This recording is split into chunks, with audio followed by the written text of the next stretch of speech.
Hi, folks. Thanks for watching my monologue. As America starts to reopen, just remember that guns, etc., never closed.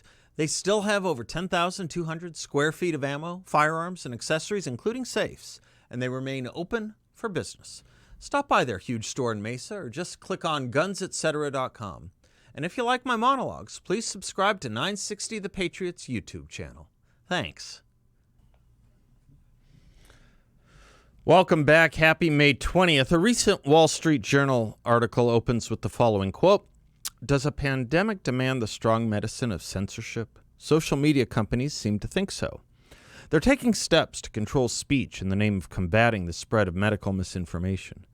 Facebook employs fact-checkers to review posts, makes those that don't pass their tests harder to find, and directs users to purportedly reliable sources like the World Health Organization. YouTube is taking down videos it deems inconsistent with science.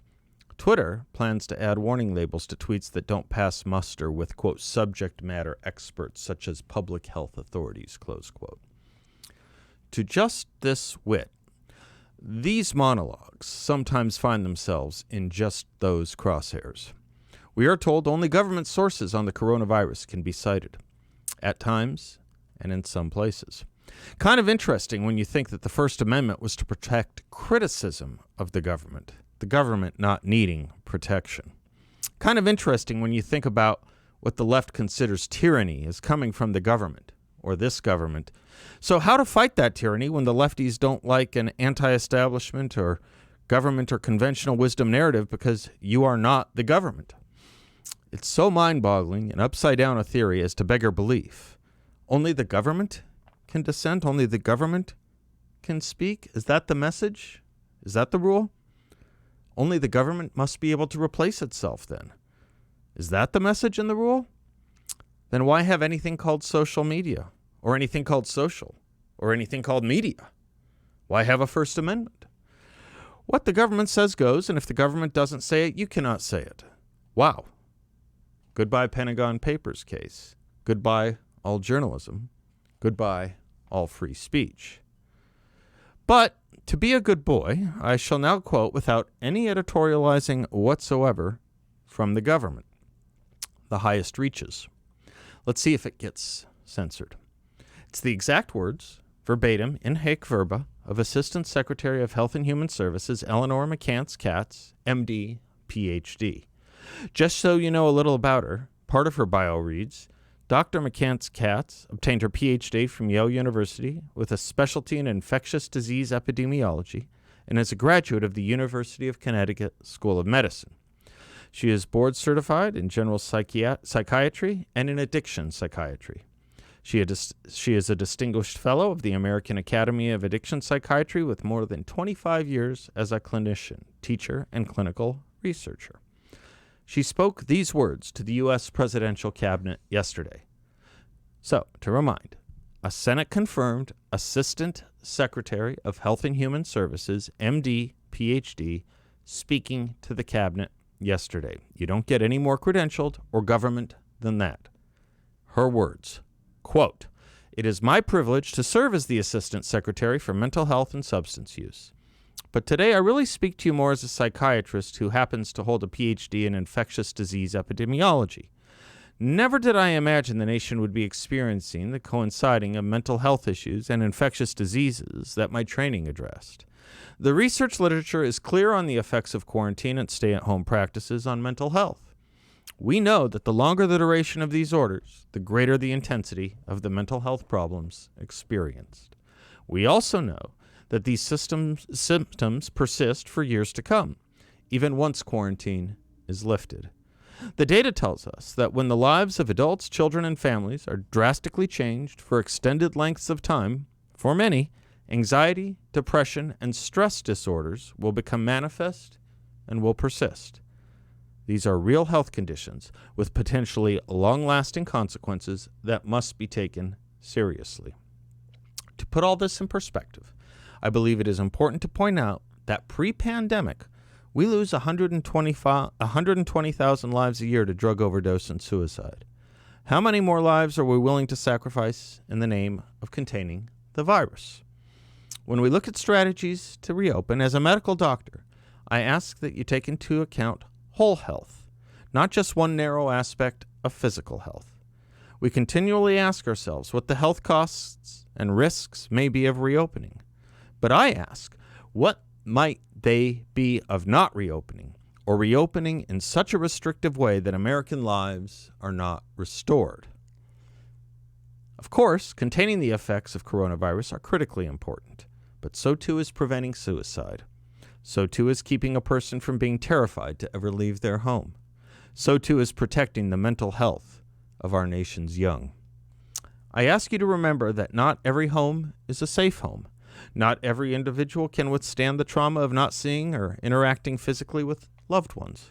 Not every parent can survive the mental health anguish of not being able to feed their children because of lost employment. Not every child can exist in a healthy way without the structure and support of school. We have to take a step back and recognize the other effects of our policies. While we contain the virus, are we increasing the risk of suicide and drug overdose? Are we creating a future of substance use and addiction for millions of additional Americans? And if we are doing those things, why have we decided collectively that this is okay? We've worked so hard in states and communities across the country to combat epidemics like the opioid crisis. Why are we willing to forget those efforts now, or deem them less important?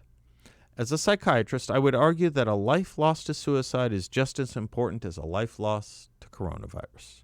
A family who loses someone to drug overdose experiences the same grief as a family who loses a loved one to coronavirus.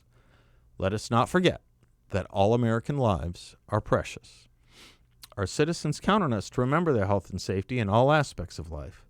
The preservation of Americans' health and the health of our citizens cannot be measured by only one metric.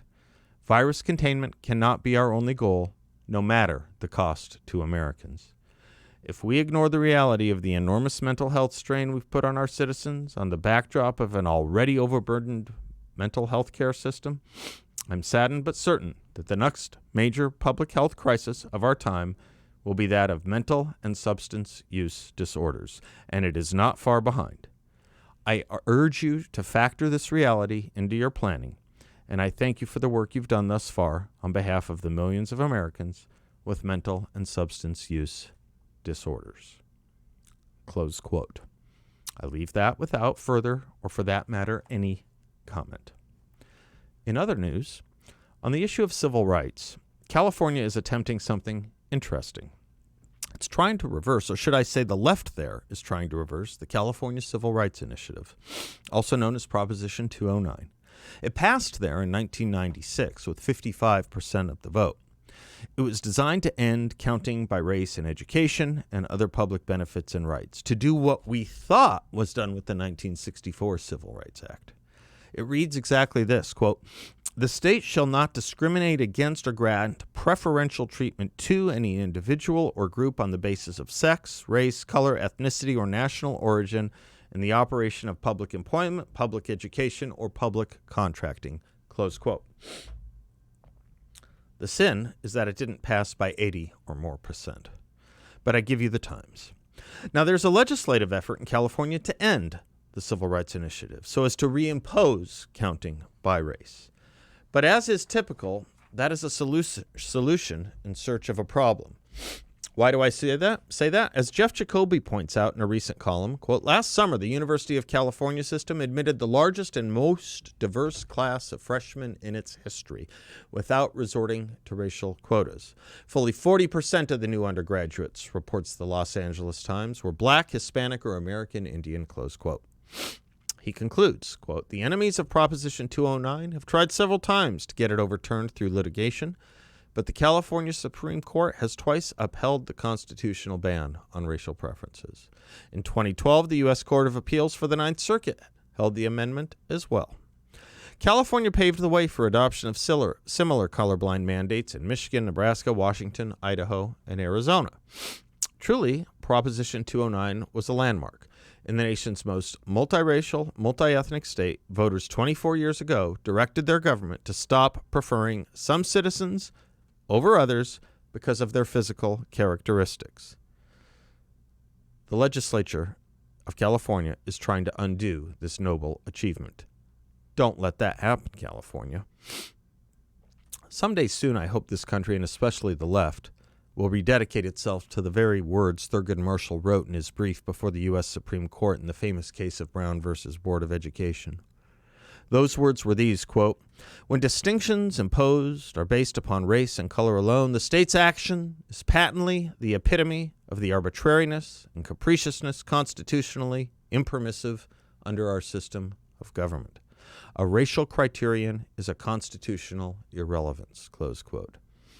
If that Marshall's language is not strong enough or clear enough, perhaps the language of Supreme Court Justice John Marshall Harlan can suffice. Quote, "In the view of the Constitution, in the eye of the law, there is in this country no superior, dominant, ruling class of citizens. There is no caste here. Our Constitution is colorblind and neither knows nor tolerates classes among citizens. In respect of civil rights, all citizens are equal before the law. The humblest is the peer of the most powerful. The law regards man as man and takes no account of his surroundings or of his color when his civil rights, as guaranteed by the supreme law of the land, are involved." Close quote. God, how I wish the left would get on board with that. I'm Seth Leibsohn. We'll be right back.